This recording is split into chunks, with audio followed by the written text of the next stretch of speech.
फरीद, आपका physics teacher. आज का हमारा आर्टिकल वेक्टर्स की रेजोल्यूशन से मुतालिक है, तो आइए स्टार्ट करते हैं आज का लेक्चर। स्टूडेंट्स, वेक्टर की रेजोल्यूशन को समझना बहुत क्रूशियल और बहुत क्रिटिकल है, क्योंकि ये कॉन्सेप्ट आपके इंटायर चैप्टर में बार बार इस्तेमाल होगा। तो आज हम इसको बहुत डीप अंडरस्टैंडिंग देंगे और ये कुछ डेफिनेशंस मैंने आप लोगों के सामने लिखी हैं, जिनको भी मैं थोड़ी ही देर में डिफाइन करूंगा कि वेक्टर की रेजोल्यूशन बेसिकली होती क्या है, तो वेक्टर के कंपोनेंट से क्या मतलब है और वेक्टर का रेक्टेंगुलर कंपोनेंट क्या होता है। इससे पहले कि मैं ये डेफिनेशन करूं, क्यों ना पहले हम ये कॉन्सेप्ट लें कि ये रेजोल्यूशन क्या होती है। स्टूडेंट्स, सबसे पहले हम देखते हैं कि कंपोनेंट्स क्या होते हैं। जब मैं बात करूं कंपोनेंट्स की, तो कंपोनेंट्स का मतलब है कि किसी भी चीज के ऐसे दो हिस्से बना दें या तीन हिस्से बना दें या चार या जितना आपका दिल करे, लेकिन उन हिस्सों में ये खास बात होनी चाहिए कि जब आप उनको ऐड करें तो वापस वही आंसर आए जिसके आपने हिस्से बनाए थे। कंपोनेंट्स वेक्टर्स के भी हो सकते हैं, स्केलर्स के भी हो सकते हैं। ऑल्दो इस चैप्टर में हमें पढ़ने चाहिए वेक्टर्स के कंपोनेंट्स, मगर डीप अंडरस्टैंडिंग के लिए क्यों ना पहले आपको एक आसान कॉन्सेप्ट दूं कि स्केलर अगर हम देखें उनके कंपोनेंट से क्या मतलब है। ये देखिए, मेरे पास स्केलर से मुराद होता है डिजिट्स, और डिजिट्स कोई भी डिजिट हो सकता है। मैंने आपके सामने एक डिजिट लिखा 8, मैं आपसे पूछता हूं इस 8 के कंपोनेंट्स बनाएं। क्या डेफिनेशन है कंपोनेंट्स की? कंपोनेंट्स जिनको ऐड करूं तो 8 आए, तो मैं कह सकता हूं 8 का एक कंपोनेंट है 1 और 7, क्योंकि मैं 1 और 7 को ऐड करूंगा तो 8 आएंगे। तो 1 और 7 8 के क्या हुए? कंपोनेंट्स हुए, हिस्से हुए, जिसे उर्दू में कहेंगे हम। क्या सिर्फ यही कंपोनेंट्स बनते हैं? आप कहेंगे नहीं सर, 2 और 6 भी तो 8 के ही कंपोनेंट्स। और अगर मैं 3 और 5 बोलूं तो 3 और 5 भी 8 के कंपोनेंट्स हैं, क्योंकि 3 और 5 को ऐड करूंगा तो 8 आएगा। और फिर 4 और 4 को भी हम देखें तो ये भी 8 के कंपोनेंट्स हैं। लेकिन जब आप इससे मजीद कंपोनेंट्स बनाना चाहेंगे तो फिर हमारे पास 4, आप यहां एक एक बढ़ा रहे हैं, 4 से आगे 5 करेंगे, और यहां कम कर रहे हैं तो 3 करेंगे, और 5 और 3 तो ऑलरेडी हो चुका है। 3 और 5 और 5 और 3 एक ही बात है। तो बच्चे समझते हैं कि भाई कंपोनेंट्स इतने ही बनेंगे, लेकिन ऐसा नहीं है स्टूडेंट्स। ये देखिए, अगर मैं कहूं 8 का एक कंपोनेंट 7.5 एंड 0.5, ये भी तो मिलकर 8 बना रहे हैं, तो फिर ये भी तो कंपोनेंट ही हुआ। तो इसका मतलब हम किसी भी स्केलर की जब बात करें तो कितने कंपोनेंट्स बना सकते हैं? जितना हमारा दिल करेगा, जितने हम चाहेंगे हम उतने कंपोनेंट्स बना सकते हैं। दूसरे अल्फाज में इनफाइनाइट कंपोनेंट्स बना सकते हैं। कितने कंपोनेंट्स बन सकते हैं किसी भी स्केलर के? Infinite components.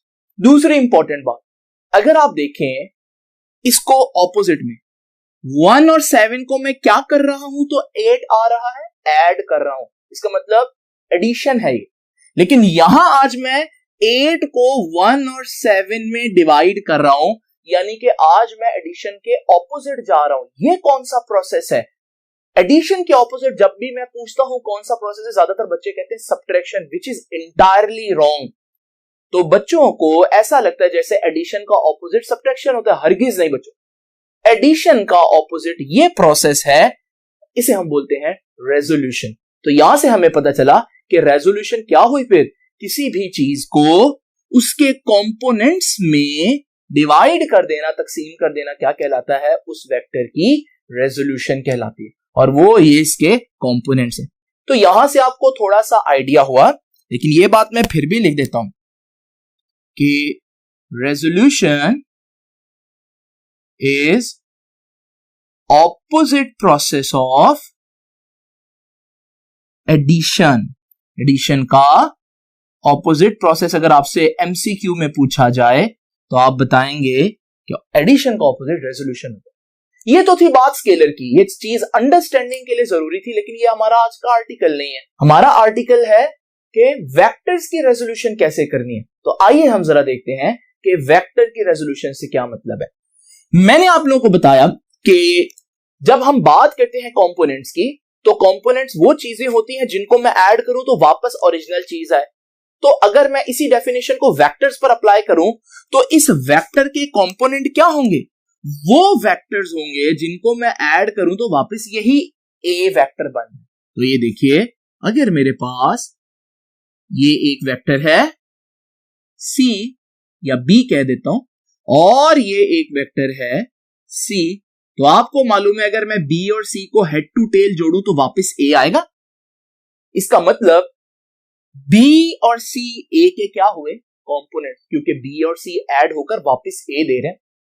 लेकिन क्या यही कंपोनेंट्स बनेंगे, वही वाली लॉजिक, क्या और कंपोनेंट्स बन सकते हैं? बिल्कुल बन सकते हैं। ये देखिए हमारे पास, अगर मैं चाहूं तो मैं ये कंपोनेंट भी बना सकता हूं कि ये बी है और ये सी है। अभी भी ये ए के कंपोनेंट्स हैं क्योंकि ऐड होकर ये हमें वापस ए दे रहे हैं। और फिर अगर मैं चाहूं इस ए के ये दो कंपोनेंट्स भी बना सकता हूं, बी और सी। अब यहां से हमें आइडिया हुआ कि कंपोनेंट्स वो चीज होती है, वेक्टर के केस में भी कंपोनेंट वो चीज होती है जिसको अगर मैं ऐड करूं तो वापस ओरिजिनल वेक्टर आए मेरे पास। लेकिन स्टूडेंट्स यहां पर अब दो तीन चीजें बहुत इंपॉर्टेंट है समझने वाली। मैं बात कर रहा था पहले स्केलर के कंपोनेंट्स की, कितने कंपोनेंट हो सकते हैं, इनफाइनाइट। लेकिन अगर मैं एक शर्त लगाऊं, शर्त ये है, मैं कहता हूं 8 के कंपोनेंट्स करें, लेकिन शर्त लगा रहा हूं कि कंपोनेंट्स ऐसे हो जो आपस में बराबर हो, तो क्या आप बहुत ज्यादा रेजोल्यूशंस कर सकते हैं? नहीं। फिर आपके पास एक ही ऑप्शन है ये कि मैंने कंडीशन लगा दी 8 के कंपोनेंट्स बनाने की जो आपस में बराबर भी हों। अगर मैं ऐसी ही कंडीशन यहां पर लगाऊं कि वेक्टर ए के कुछ कंपोनेंट्स बनाए, लेकिन ऐसे कंपोनेंट्स बनाए जो आपस में परपेंडिकुलर हो, यहां बराबर की शर्त नहीं बोलूंगा, परपेंडिकुलर की शर्त बोलूंगा, तो अब ये कंपोनेंट्स तो है लेकिन ये परपेंडिकुलर नहीं है क्योंकि ये एंगल 90 नहीं बन रहा। ये भी कंपोनेंट्स है लेकिन परपेंडिकुलर नहीं, लेकिन ये कंपोनेंट्स हैं और ये खैर से परपेंडिकुलर भी हैं। इसका मतलब जिस तरह से ये दो कंपोनेंट्स ज्यादा इंपॉर्टेंट थे, इसी तरह से जब वेक्टर्स की रेजोल्यूशन करते हैं तो कंपोनेंट्स तो बन जाते हैं जितने मर्जी हम चाहें, मगर रेक्टेंगुलर कंपोनेंट्स हमारे पास जो होंगे वो स्पेशल किस्म के कंपोनेंट्स होंगे जो ना सिर्फ उसके कंपोनेंट्स होंगे बल्कि वो आपस में 90 डिग्री पर भी होंगे। इसमें अच्छी बात क्या होगी कि एक अगर एक्स एक्सिस में है तो दूसरा वाई एक्सिस में होगा क्योंकि वो आपस में परपेंडिकुलर है और एक्सिस भी एक दूसरे से परपेंडिकुलर होते हैं। स्टूडेंट्स ये बातें आप भूल ना जाएं, तो क्यों ना इसको जल्दी से आप एमसीक्यू की फॉर्म में एक दफा नोट डाउन कर लें। तो मैं आपसे पूछता हूं स्टूडेंट्स कि maximum number of components of a vector are, option है आपके पास 1, 2, 3, इनफाइनाइट। तो याद रखिएगा, सबसे पहले मैंने बताया था यहां इंपॉर्टेंट वर्ड क्या है, कंपोनेंट। मैंने कुछ नहीं बोला कौन सा कंपोनेंट। जब कंपोनेंट की बात करते हैं, कंपोनेंट तो आप जितने मर्जी बना दे, तो यहां ऑप्शन हमारे पास क्या आएगा, इनफाइनाइट। वही चीज जो मैंने यहां पर भी एक्सप्लेन किया। थोड़ा सा इस क्वेश्चन को चेंज करते हैं। ये देखिए, मैं कंपोनेंट की बजाय यहां पर वर्ड ऐड कर देता हूं रेक्टेंगुलर कंपोनेंट। अब जब मैं रेक्टेंगुलर कंपोनेंट ऐड करूंगा तो स्टूडेंट्स रेक्टेंगुलर कंपोनेंट के बाद ये एमसीक्यू की स्टेटमेंट बनेगी कि maximum number of rectangular components are, वही ऑप्शंस हैं 1, 2, 3 और इनफाइनाइट। अब आपको पता है रेक्टेंगुलर कंपोनेंट्स इनफाइनाइट नहीं हो सकते, तो कितने हुए रेक्टेंगुलर कंपोनेंट्स? ज्यादातर बच्चे सोचेंगे 2, लेकिन ऐसा नहीं है स्टूडेंट्स। रेक्टेंगुलर कंपोनेंट्स 3 होते हैं। यहां सही ऑप्शन 3 है। क्यों?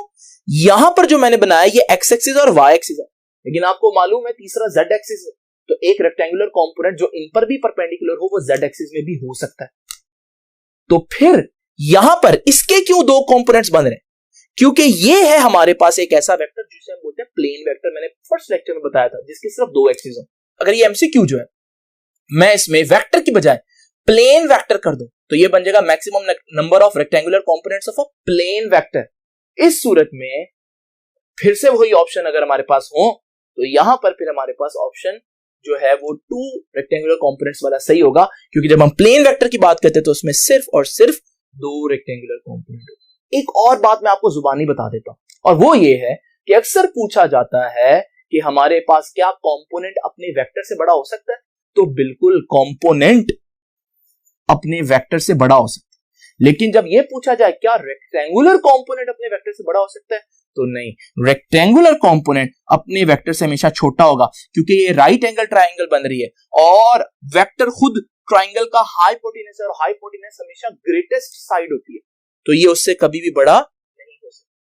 तो स्टूडेंट्स, ये थे थोड़ा सा कॉन्सेप्ट। आई होप कि आपको रेजोल्यूशन भी समझ में आ गई होगी, कंपोनेंट भी समझ में आ गई, लेकिन इन चीजों को लिखना किस तरह से है आइए जरा देखते हैं। तो स्टूडेंट्स, अभी हम डिफाइन करते हैं ये टर्म्स को। पहले मैं कंपोनेंट डिफाइन करता हूं। जैसे कि अभी आप लोगों ने देखा कि कंपोनेंट किसी भी वेक्टर का वो हिस्सा है जो किसी खास डायरेक्शन में होगा, एक्स एक्सिस में होगा, वाई एक्सिस में होगा, जेड एक्सिस में होगा। यहां से हम कह सकते हैं what is a component, it is defined as affective value of a vector in a specific direction. किसी खास डायरेक्शन में किसी वेक्टर का जितना हिस्सा बन रहा होगा उसे हम बोलेंगे कंपोनेंट। बच्चे मेरे से पूछते हैं कि सर क्या जरूरत है कंपोनेंट्स निकालने की? मैं आपको बताता हूं। इमेजिन करें मेरे पास एक ब्लॉक है और एक बच्चा इस ब्लॉक को इस डायरेक्शन में खींच रहा है और ये ब्लॉक भी इसी डायरेक्शन में जा रहा है। अब मैं आपसे पूछता हूं कि स्टूडेंट्स कितना वर्क हुआ? आप फोर्स और डिस्प्लेसमेंट को मल्टीप्लाई कर देंगे, क्योंकि आपको मालूम है यही फोर्स सारा का सारा डिस्प्लेसमेंट करवा रही है। मगर अगर ये फोर्स इस डायरेक्शन में लगा रही हो, आपने देखा होगा अक्सर बच्चे धागा बांधकर गाड़ी को चला रहे होते हैं। इस सूरत में धागा जो है वो इधर को फोर्स लगा रहा है, गाड़ी इधर को जा रही है। क्या ये पूरी की पूरी फोर्स, सपोज करो अगर 10 न्यूटन है, क्या ये पूरी की पूरी फोर्स 10 न्यूटन की डिस्प्लेसमेंट करवा रही है? आप कहेंगे नहीं सर, इस 10 न्यूटन की फोर्स का कुछ कंपोनेंट डिस्प्लेसमेंट करवा रहा होगा, सारा नहीं। तो फिर हमें कंपोनेंट निकालना पड़ा ना इस सूरत में। लेकिन वो निकालना कैसे, वो भी हम डिस्कस करते हैं। ये देखिए स्टूडेंट्स, तो मैंने बताया कि कंपोनेंट क्या होता है। अभी असल वेक्टर को कंपोनेंट्स में डिवाइड कर देना, इस प्रोसेस को मैंने क्या नाम दिया? Resolution of a vector. तो what is resolution? It is a process of resolving a vector into its components। एक वेक्टर को उसके कंपोनेंट्स में डिवाइड करने का ये जो प्रोसेस है, इसे बोलते हैं रेजोल्यूशन ऑफ अ वेक्टर। अब हम डिस्कस करते हैं कि कंपोनेंट्स तो कई किस्म के होते हैं। ये रेक्टेंगुलर कंपोनेंट क्या है? अभी मैंने आपको बताया रेक्टेंगुलर कंपोनेंट्स क्या होते हैं, जो एक दूसरे पर परपेंडिकुलर भी हो, और हमारे लिए ये ज्यादा कारआमद है, ये ज्यादा आसान कर देते हैं हमारे काम को। ये देखिए जी, आपकी बुक कहेगी कि इट इज यूजुअली कन्वीनियंट। कहता है अक्सर ये हमारे लिए आसान होता है। क्या आसान होता है? To resolve a vector into components. Vector को ऐसे कंपोनेंट्स में डिवाइड करना विच आर, जो परपेंडिकुलर टू ईच अदर, आपस में परपेंडिकुलर भी हों। और इन्हें हम क्या बोलेंगे? इन्हें हम बोलेंगे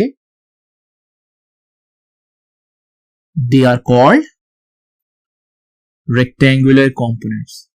अभी मैंने आपको एमसीक्यू में बताया ना स्टूडेंट्स, कितने होते हैं रेक्टेंगुलर कंपोनेंट्स? अगर हमारे पास एक प्लेन वेक्टर हो, यानी कि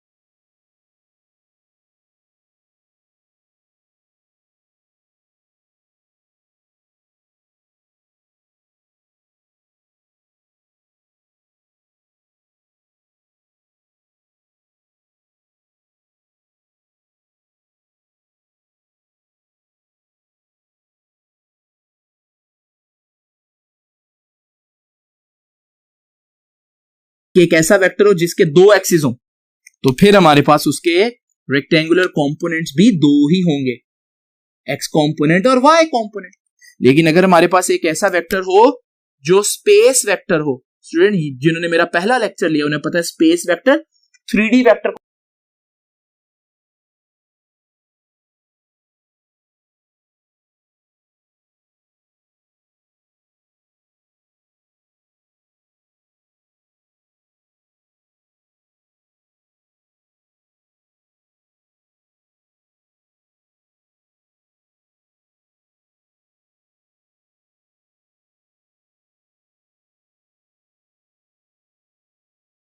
को बोलते हैं जिसके तीन एक्सिस हो। तो अगर उसके तीन एक्सिस हैं तो फिर उसके रेक्टेंगुलर कंपोनेंट्स भी तीन ही होंगे। तो ये तो हो गया थोड़ा सा डेफिनेशन जो आप लोगों ने याद रखनी है। अब रेक्टेंगुलर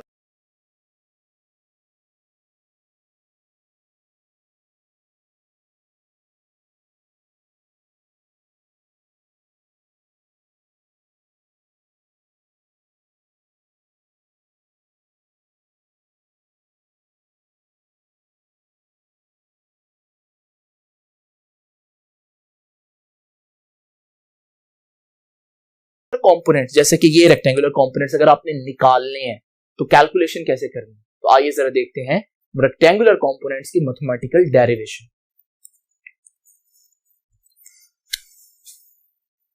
स्टूडेंट सबसे पहले मैं थोड़ा सा आपको बता दूं कि आपने अगर ये लॉन्ग क्वेश्चन आता है तो इसको अटेम्प्ट कैसे करना है। आपने हेडिंग देनी है एक्सप्लेनेशन की। अब एक्सप्लेन कैसे करना है, एक्सप्लेनेशन में मेजॉरिटी ऑफ द टाइम आपकी बुक क्या करेगी, दो बातें आएंगी, डायग्राम और उसी की एक्सप्लेनेशन। तो पहले तो मैं आप लोगों को बताता हूं वेक्टर को रिजॉल्व करने का ये जो डायग्राम है ये कैसे बनानी है। तो सबसे पहले तो हमारे पास एक वेक्टर ही होना चाहिए। ये देखिए स्टूडेंट्स, मेरे पास ये एक्स एक्सिस और वाई एक्सिस है, कोऑर्डिनेट्स सिस्टम है, रेक्टेंगुलर कोऑर्डिनेट सिस्टम। मैं यहां पर आपके सामने एक वेक्टर बना देता हूं। ये वेक्टर स्टार्ट हो रहा है पॉइंट ओ से और ये एंड हो रहा है पॉइंट पी पर। तो ये जो वेक्टर है जो कि लाइन ओपी बता रही है, इसे हम बोलते हैं कि ये है वेक्टर ए। अब जैसे कि मैंने बताया इसके रेक्टेंगुलर कंपोनेंट्स करने कैसे करने, बहुत आसान है। आप इसके रेक्टेंगुलर कंपोनेंट्स इस तरह से करेंगे कि आप एक लाइन सीधी एक्स एक्सिस तक लेकर जाएंगे और एक लाइन बिल्कुल परपेंडिकुलर वाई एक्सिस तक लेकर जाएंगे। ये लाइन एक्स एक्सिस पर जितना हिस्सा कट करेगी वो होगा उस वेक्टर का एक्स कंपोनेंट, और ये लाइन जितना वाई एक्सिस पर कट करेगी ये इस वेक्टर का उतना हिस्सा बन जाएगा उसका वाई कंपोनेंट। तो ये हो गया हमारे पास एक्स कंपोनेंट और वाई कंपोनेंट। और यहां पर अगर ये एक्स कंपोनेंट है तो फिर ये भी तो उतना ही हिस्सा है, तो मैं इसको भी एक्स कंपोनेंट कह सकता हूं। और अगर ये y है तो ये भी y कंपोनेंट कहलाया जा सकता है, इसमें कोई हर्ज नहीं है। अब हमारे पास ये जो एंगल है जिस पर वेक्टर था ये एंगल है एंगल थीटा। नाउ स्टूडेंट्स जरा देखते हैं कि एक्सप्लेनेशन में आप लोगों ने क्या लिखना है। आपने यही सारी बातें लिखनी है। ये पॉइंट्स को आप नाम दे देंगे, इस पॉइंट को आप m कह दें, इस पॉइंट को आप n कह दें। तो आप क्या लिखेंगे, बुक की लाइंस इस तरह से होगी कि consider a vector in XY plane at an angle theta, और फिर आप बताएंगे आप उसको रिजॉल्व करेंगे, एक लाइन ड्रॉ करेंगे which will cut x axis on point m and y axis on point n, so ON is your y component, OM is your x component. याद है हम लोगों ने पढ़ा था कि x कंपोनेंट और y कंपोनेंट में खास बात क्या है। यहां पर मैं लिख दूं कि आप लोगों ने यहां से आगे बुक की लाइंस लिखनी है खुद ही।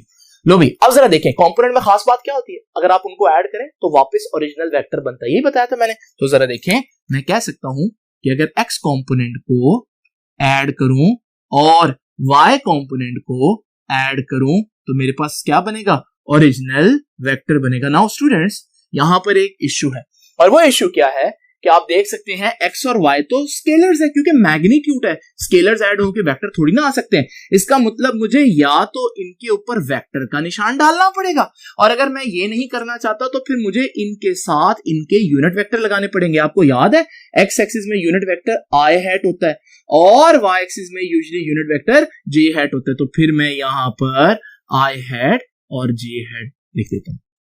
तो ये हम इक्वेशन लिख सकते हैं यहां पर। अब जरा x कंपोनेंट भी निकालते हैं और y कंपोनेंट भी निकालते हैं। तो स्टूडेंट्स सबसे पहले x कंपोनेंट, बहुत आसान काम है ये। x कंपोनेंट कैसे निकालना है जरा देखते हैं। स्टूडेंट आप देख सकते हैं, अगर मैं इस एंगल का कॉस लूं, किसी भी ट्राइंगल में कॉस थीटा किसके बराबर होता है, मैं यहां लिख देता हूं इन ट्राइंगल OMP, ये जो ट्राइंगल है OMP, कॉस थीटा किसके बराबर होता है, कॉस थीटा बराबर होता है बेस ओवर हाइपोटेन्यूज। तो बेस ओवर हाइपोटेन्यूज, बेस क्या है, थीटा के साथ वाली बेस OM, ओवर हाइपोटेन्यूज क्या है, हाइपोटेन्यूज लॉन्गेस्ट साइड होती है यानी कि A। मैं वेक्टर नहीं लिखूंगा, मैं OP मैग्नीट्यूड लिखूंगा, क्योंकि यहां पर हम मैग्नीट्यूड को डिस्कस करेंगे। अब OM कितना है, OM का मैग्नीट्यूड तो x कंपोनेंट जितना है तो AX, और OP का मैग्नीट्यूड तो A का मैग्नीट्यूड है। यहां से cos theta AX over A है, तो AX किसके बराबर आएगा स्टूडेंट, जरा तवज्जो कीजिएगा, A उधर जाकर मल्टीप्लाई हो जाएगा तो AX आ जाएगा A cos थीटा की। लो जी स्टूडेंट्स, वो फार्मूला जो हमारे पास x कंपोनेंट का था वो आ गया। मैं इसको कह देता हूं कि this is our equation number 1। अब बात रह गई y कंपोनेंट्स की। x कंपोनेंट आ गया जी, y कंपोनेंट क्या होगा वो भी देख लेते हैं। स्टूडेंट्स y कंपोनेंट, जैसे पहले मैंने cos थीटा लिया, अब मैं लेता हूं sin थीटा, और sin थीटा लूंगा तो sin थीटा किसके बराबर आता है, परपेंडिकुलर ओवर हाइपोटेन्यूज। परपेंडिकुलर क्या होती है, 90 के थीटा के सामने वाली साइड, तो परपेंडिकुलर क्या बना इसमें, PM बना। स्टूडेंट हाइपोटेन्यूज क्या होती है, लॉन्गेस्ट साइड, लॉन्गेस्ट साइड क्या है यहां पर, लॉन्गेस्ट साइड है OP। अब PM क्या है, PM है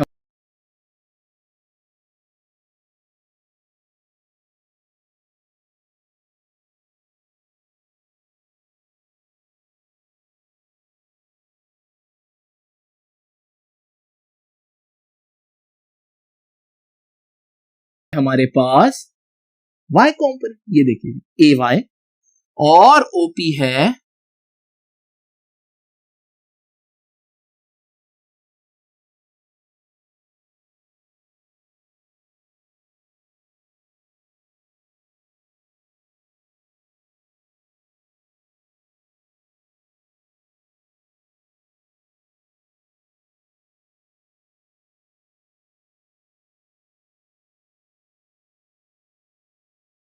A।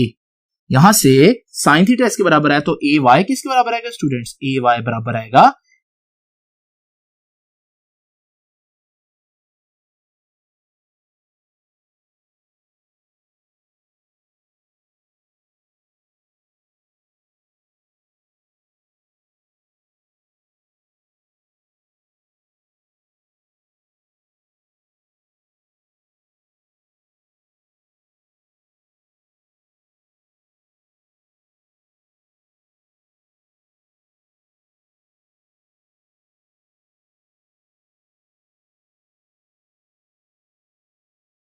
A उधर जाकर मल्टीप्लाई होगा तो AY is equal to A sin theta. तो आप लोगों ने स्टूडेंट्स देखा कि किस तरह से अगर आप चाहें तो किसी वेक्टर से उसका कंपोनेंट निकाल सकते हैं। सिर्फ आपको क्या चाहिए, एंगल चाहिए, और आप वो वैल्यू पुट करें तो आपके पास x कंपोनेंट भी आ जाएगा और y कंपोनेंट भी। लेकिन आपको साइन और कॉस की वैल्यूज कुछ फेमस एंगल्स के लिए याद रखना जरूरी है, जैसे 30 का कितना होता है, 60 का, 45 डिग्री का। स्टूडेंट्स इससे पहले कि आप कंफ्यूज हो इन फार्मूलों को देखकर, क्यों ना हम एक दफा इसको थॉरली देख लें कि एमसीक्यू की फॉर्म में आप लोगों ने क्या क्या पूछा जा सकता है आप लोगों को। तो आइए जरा देखते हैं एमसीक्यू। स्टूडेंट्स जरा देखते हैं कि ये एमसीक्यू आप किस तरह से सॉल्व करेंगे। तो एमसीक्यू कुछ इस तरह से है कि एट व्हाट एंगल, किस एंगल पर ax और ay बराबर है। क्या पूछना, ax और ay बराबर है। फार्मूला देखें स्टूडेंट्स, ax का फार्मूला क्या है, ax का फार्मूला है a cos थीटा और ay का फार्मूला क्या है, a sin थीटा। ये बराबर इसके तब होगा जब cos और sin की वैल्यू बराबर होगी। अब ये चीज आगे जाकर आप लोग पढ़ेंगे कि जब थीटा 45 पुट करें तो साइन की वैल्यू और कॉस की वैल्यू बराबर आती है। क्यों? क्योंकि साइन और कॉस जो है दोनों 45 पर 0.707 आंसर देते हैं। आप अपने कैलकुलेटर पर अभी चेक भी कर सकते हैं। तो इसका मतलब मैं कह सकता हूं कि फिर यहां पर कौन सा ऑप्शन सही होगा। तो आप बच्चे कहेंगे 45, लेकिन स्टूडेंट एक बात है जो आप लोग यहां पर गौर करना भूल गए, और वो देखिए जरा ax और ay।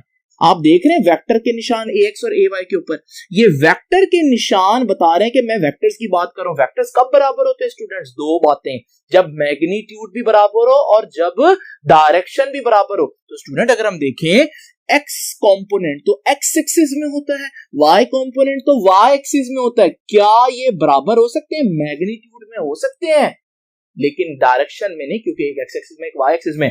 तो क्या हमारे पास कभी भी ये सिचुएशन आ सकती है किसी भी एंगल पर? हरगिज नहीं।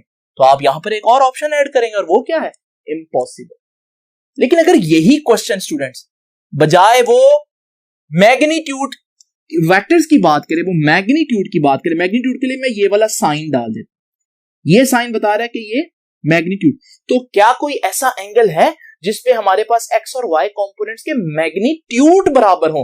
तो अगर हम डायरेक्शन को निकाल दें, तो मैंने अभी डिस्कस किया कि अगर हम देखें 45 डिग्री पर जो कॉस का आंसर आता है वही साइन का आंसर आता है। तो फिर वो कौन सा एंगल होगा जिस पर हमारे पास x और y कंपोनेंट्स बराबर होंगे? जी स्टूडेंट्स, वो हुआ 45 डिग्री। लेकिन स्टूडेंट्स क्या सिर्फ 45 डिग्री? इधर देखिए, आपने बाकी ऑप्शंस पर गौर किया? ये देखिए, अगर 135 ऑप्शन 135 है, यहां से 135, ये टोटल होता है 180।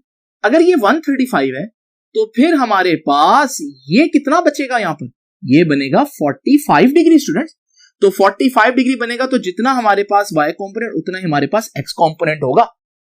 अगर आप देखेंगे ये जो हमारे पास 225 है, वो 225 आपके पास यहां से यहां तक बनेगा 225, इतना तो बनता है 180। तो फिर ये नेक्स्ट आगे मजीद कितना बनेगा? 45 डिग्री। इसी तरह चौथा एंगल जो है वो फोर्थ क्वाड्रेंट में 45 डिग्री बन रहा है। इसका मतलब ये सारे एंगल्स किसी ना किसी क्वाड्रेंट में 45 डिग्री बन रहे हैं, और 45 डिग्री पर मैग्नीट्यूड बराबर होते हैं। तो 45 डिग्री ऑप्शन ए तो सही है, लेकिन 135, 225 डिग्री और हमारे पास 315 डिग्री ये भी अपने अपने क्वाड्रेंट के अंदर 45 डिग्री ही बनते हैं, और हमारे पास इसमें मैग्नीट्यूड सेम ही आएगा। तो इसमें भी हमें एक ऑप्शन ऐड करना पड़ेगा, और वो है कि ऑल ऑफ दीज, के ये सारे आंसर सही हैं, यानी इन सब एंगल्स पर मैग्नीट्यूड सेम है। तो 45 कब करना है? अगर आपके पास यही एमसीक्यू हो और हमारे पास ऑप्शन कुछ इस तरह से हो 45, 30 डिग्री, 60 डिग्री, 90 डिग्री, इस सूरत में हम फिर यहां पर तो सिर्फ 45 डिग्री चलेगा, तो यहां पर हम 45 करेंगे। देखिए छोटी छोटी बातें हैं जिनको आप लोगों ने ध्यान से देखना है। अब जरा एक और इंपॉर्टेंट बात देखते हैं। ये डायग्राम देखें स्टूडेंट, एक वेक्टर है 10 न्यूटन का, और ये वेक्टर जो है वो 30 डिग्री बना रहा है। मैं पूछता हूं बताएं कंपोनेंट्स निकालना। अब कंपोनेंट निकालना है एक्स कंपोनेंट, तो एक्स कंपोनेंट का फार्मूला क्या है? एक्स कंपोनेंट का फार्मूला है students ax = a cos theta. अब हमारे पास यहां पर a मैग्नीट्यूड है, वो तो 10 न्यूटन, और cos थीटा, थीटा कितना है? थीटा तो 30 दिया हुआ है, और cos 30 होता है 0.86। तो जब 10 से मल्टीप्लाई होगा ये बन जाएगा 8.6 न्यूटन। तो यहां पर हमारे पास 8.6 न्यूटन। बच्चे समझेंगे नहीं है ये भी आंसर। यहां पर भी एक चीज मिस्टेक है, और वो मिस्टेक आप लोगों ने नोट नहीं की। वो बात ये है कि थीटा अगर आप देखें, थीटा कहां से दिया हुआ उसने? स्टूडेंट्स थीटा उसने दिया हुआ है वर्टिकल से, यहां से। कभी भी ये थीटा एक्सेप्ट नहीं करना, ये एंगल हमारा एंगल नहीं है जो इधर पुट करना है।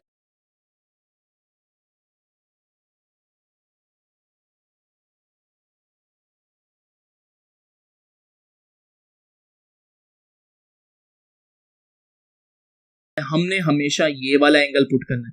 अगर आपको मालूम है ये 30 है, टोटल 90 होता है, तो फिर ये कितना होगा 60।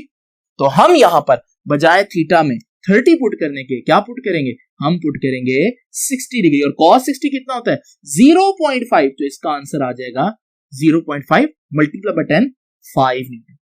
तो स्टूडेंट्स आप लोगों ने देखा कि किस तरह छोटी छोटी चीजें भी आप लोगों को गौर से देखनी होंगी अगर आप वेक्टर्स को सही तरह से सॉल्व करना चाहते हैं।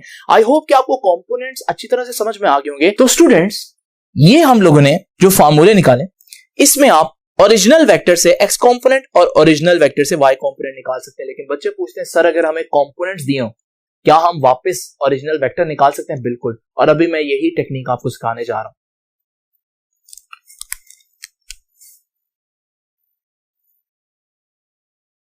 तो हम कहेंगे कि रिजल्टेंट फ्रॉम कंपोनेंट्स, अभी तक हम कंपोनेंट्स निकाल रहे थे रिजल्टेंट से, लेकिन अब मैं कहूंगा रिजल्टेंट निकालें कंपोनेंट्स। तो देखिए जी, वही ट्राइंगल लेते हैं, in triangle OMP, this triangle OMP, और इस ट्राइंगल में मैं कहूंगा पाइथागोरस थ्योरम आप लोगों ने पढ़ा। पाइथागोरस थ्योरम क्या कहता है कि हमारे पास हाइपोटेन्यूज का square is equal to base square plus perpendicular square. अब हाइपोटेन्यूज क्या है, ये साइड, और ये साइड तो OP है। बेस क्या है, थीटा के साथ वाली ये वाली साइड OM, और परपेंडिकुलर क्या है स्टूडेंट, थीटा के सामने वाली साइड राइट एंगल ट्राइंगल में PM। अब जरा देखते हैं क्या इनके स्पेशल नेम बनते हैं। बिल्कुल, OP तो A है, OM तो AX है। मैं मैग्नीट्यूड्स की बात कर रहा हूं, इस वजह से मैं I हैट J हैट नहीं लूंगा, और PM तो Y है, तो AY और उसका स्क्वायर। तो जी स्टूडेंट्स यहां से A किसके बराबर है, AX का स्क्वायर प्लस AY का स्क्वायर और उसका अंडर रूट, क्योंकि दोनों तरफ मुझे अंडर रूट लेना पड़ेगा। स्टूडेंट्स ये बहुत इंपॉर्टेंट फॉर्मूला है, इसे मैं कह देता हूं नंबर 3।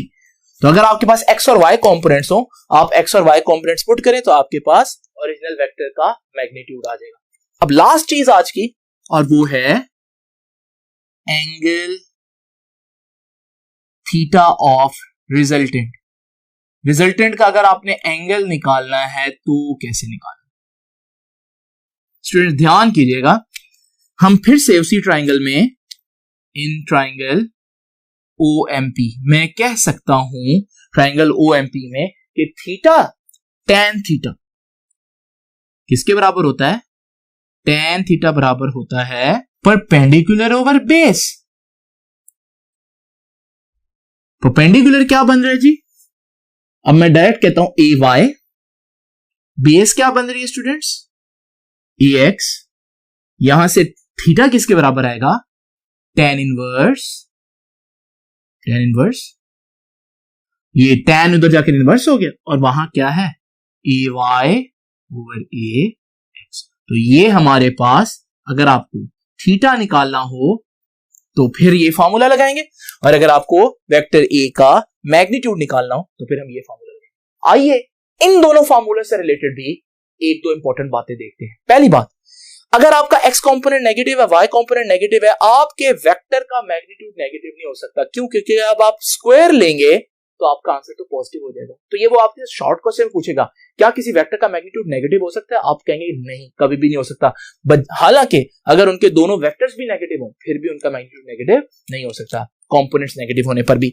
और इस एंगल से रिलेटेड क्या क्या बातें पूछी जा सकती है, आइए जरा देखते हैं। तो स्टूडेंट जरा देखते हैं ये दो एमसीक्यू। पहला एमसीक्यू क्या कहता है, at what angle X and Y components are equal. ये पहले भी हम लोगों ने देखा है, लेकिन यहां क्योंकि थीटा का फार्मूला पड़ा है उस हिसाब से देखते हैं आप लोगों ने एंगल कैसे फाइंड आउट करना है। Theta is equal to tan inverse y component over x component.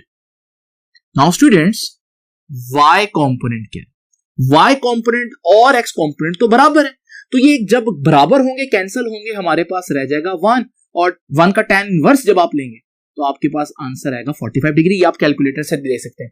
लेकिन अगर आप वैसे विजुअली देखना चाहें, ये देखें जी, हमारे पास ये एक वेक्टर है, ये अगर वेक्टर है 45 डिग्री पर, ये बनेगा इसका y कंपोनेंट और ये बनेगा इसका x कंपोनेंट, यहां से यहां तक और यहां से यहां तक। आप देख सकते हैं कि x और y कंपोनेंट तकरीबन दोनों बराबर बन रहे हैं। इसका मतलब आप बनाकर भी देख सकते हैं, ड्रॉ करके भी देख सकते हैं कि 45 डिग्री पर x और y कंपोनेंट बराबर होंगे। बिल्कुल ऐसा ही यहां पर हमारे पास ये क्वेश्चन है, कहता है ax 4 है, ay 5 है, थीटा निकालें। अब आप स्टूडेंट्स फौरन से फार्मूला लगाएंगे कि theta is equal to tan inverse ऊपर y कंपोनेंट नीचे x कंपोनेंट, y कंपोनेंट और x कंपोनेंट जैसे ही आप वैल्यूज पुट करेंगे तो 5 पुट करेंगे और 4 पुट करेंगे, और जैसे ही आप इसको सॉल्व करने लगेंगे, अगर आप MCAT कर रहे हैं या ECAT कर रहे हैं तो आपको पता चलेगा कि यार यहां तो मैं थीटा निकाल ही नहीं सकता, क्योंकि tan इनवर्स निकालने के लिए आई नीड अ कैलकुलेटर, और कैलकुलेटर तो वहां पर अलाउ नहीं है। यहां पर क्या करें, क्या कोई और लॉजिक, कोई ट्रिक हमारी यहां हेल्प कर सकता है? बिल्कुल कर सकता है। ये देखिए स्टूडेंट्स, हम कह सकते हैं, देख सकते हैं कि y कंपोनेंट x कंपोनेंट से बड़ा जरूर है। ये 5 है, ये 4 है, तो y कंपोनेंट इज ग्रेटर। अब मुझे ये भी मालूम है कि वो कौन सा एंगल है जिस पर 45 पर, जिस पर x और y बराबर होते हैं। तो अगर 45 होता तो जितना x उतना y, लेकिन हमें मालूम है y कंपोनेंट बड़ा है। y कंपोनेंट कब बड़ा होगा? जब मैं इस वेक्टर को थोड़ा सा यूं बनाऊंगा, क्योंकि इस सूरत में इसका y यानी कि इसकी हाइट ज्यादा, लेकिन इसका x कंपोनेंट कम हो जाएगा। इसका मतलब मुझे मालूम है कि अगर y कंपोनेंट x कंपोनेंट से बड़ा है तो ये एक ही सूरत में हो सकता है जब एंगल 45 से बड़ा हो। और अगर आप देखें इसमें एंगल 45 से सिर्फ और सिर्फ एक ही बड़ा है, तो विदाउट यूजिंग कैलकुलेटर मैं गेस कर सकता हूं कि मेरा एंगल जो है वो 51 डिग्री होगा, बशर्ते कि कोई और एंगल इस तरह का 45 से बड़ा ना हो। तो थोड़ा सा आप इनको देखें कि किस तरह से हिट एंड ट्रायल करके आप बजाय सही आंसर ढूंढने के आप गलत आंसर्स ढूंढकर उनको एलिमिनेट कर देंगे, और आपके पास जो बाकी बचेगा वही आपका सही आंसर होगा। ये था स्टूडेंट्स आज का लेक्चर। आई होप कि आप इसको अच्छी तरह से रेडी करेंगे। बहुत इंपॉर्टेंट है, और ये बेसिक इस वजह से है क्योंकि ये पूरे आपके चैप्टर में थ्रू आउट ये कॉन्सेप्ट्स यूज होंगे। तो यहां जितना आप इसको स्ट्रॉन्ग करेंगे उतना आगे ही आपके लिए फायदा है। तो मैं यहां पर आप लेक्चर छोड़ता हूं, आप लोग इसको अच्छी तरह से दोबारा देख लें। चाहे अगर कोई चीज नहीं समझ में आती तो वहां वीडियो रोक कर दोबारा रिवाइंड करके देखा करें। तो आपसे मुलाकात होगी नेक्स्ट लेक्चर में, तब तक के लिए अल्लाह हाफिज।